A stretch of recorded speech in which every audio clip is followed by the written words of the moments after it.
He was the boss of the Colombo family. He was our leader for the Persico faction because that's the faction I was on. And I got a chance to meet him.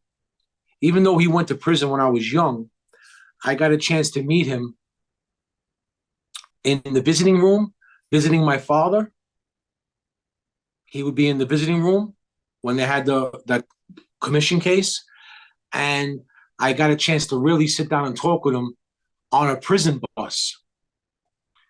His son, Alphonse Persico, little alley boy, when he went to trial, he called down some witnesses to get us out of the prison to go on a little like trip. It's almost like going on vacation while you're in prison. You get called down on a writ to become a witness for the defense, and they can't stop that. So now I'm on a list to come down to MCC to be a defense witness, and he calls his father down to get his father, who was incarcerated at Lompoc Federal Prison in California, and his other guy, Ralphie DeLeo. I think he was in Raybrook at the time, and Frankie Sparaco. I think he was in what state was that? Might have been in Virginia or somewhere out there. But I got a chance to talk with him for a few hours on the bus and a few hours in a bullpen, going and coming. And the first thing he said to me, because he says, I want to thank you, for participating. It means a lot. So that meant a lot coming from the boss of the family. Even though my life got ruined, it meant a lot at the time, because, you want that love. You want that love that can only come from this type of situation. You want your family, you want your crew, you want that love, you want that connection. And then you realize later on it's nothing but treachery and backstabbing and no love. It's just crazy. But Carmine, we spoke for a few hours when we were coming into to New York. And then when we left, we were almost the whole day together. And he ended up staying holdover at Lewisburg Penitentiary where I was at. So I was able, once I hit the compound, because that was my prison that I was in, I was able to send him stuff to the hole until he was ready to get back on a bus to make his journey to the airlift, which is a plane like Con Air, like the movie Con Air. Yeah. With Nicolas Cage. It's like that. And they take you on the plane and bring you, to Oklahoma, and from Oklahoma to California. But again, Junior, Carmine Persico, his nickname was Junior. He was a tough guy. He was a tough guy. He was a gangster's gangster. He was the definition of gangster, and you really can't say anything bad about him.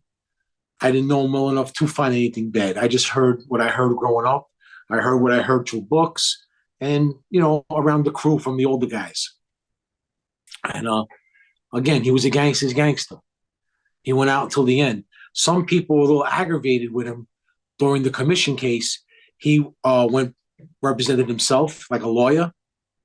And when you're on a trial with all top bosses, that's really not the thing to do. But he did it.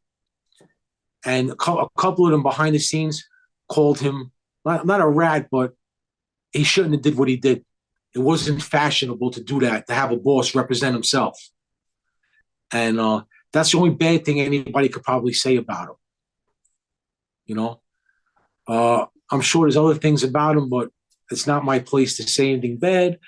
But he was a gangster's gangster. He was the last of the dinosaurs. I call him the dinosaurs because there's not guys like that anymore in the mob. Today's mob is really, it's not, the qualifications are very, very low, to be in the mob today. And, when these old guys die, like Sonny Francis, Mikey Sands Francis's dad, who I knew, I met him in Otisville. He used to teach me how to play cards and pinochle, and he was a gangster's gangster. He knew my father well. Him and my father were in competition. Who's going to do the most time in the end, and live the longest? Because my father ended up doing 52 years. On 4 different bids. The last bid was 27 years straight. And again, The dinosaurs.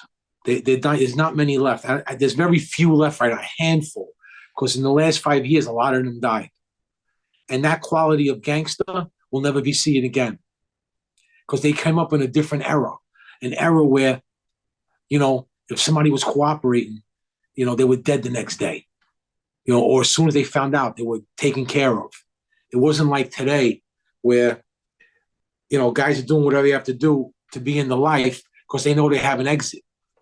Or there's a reason where they cooperate, where these reasons wouldn't have been back then. So the caliber of guy changed, and you'll never see that caliber again like that. And you'll never see the mob strong like that ever again. Right. That's why it's a dying. It's not. It'll always be around because there'll always be somebody to fill a space. But the quality of man doing it, it's not like it used to be.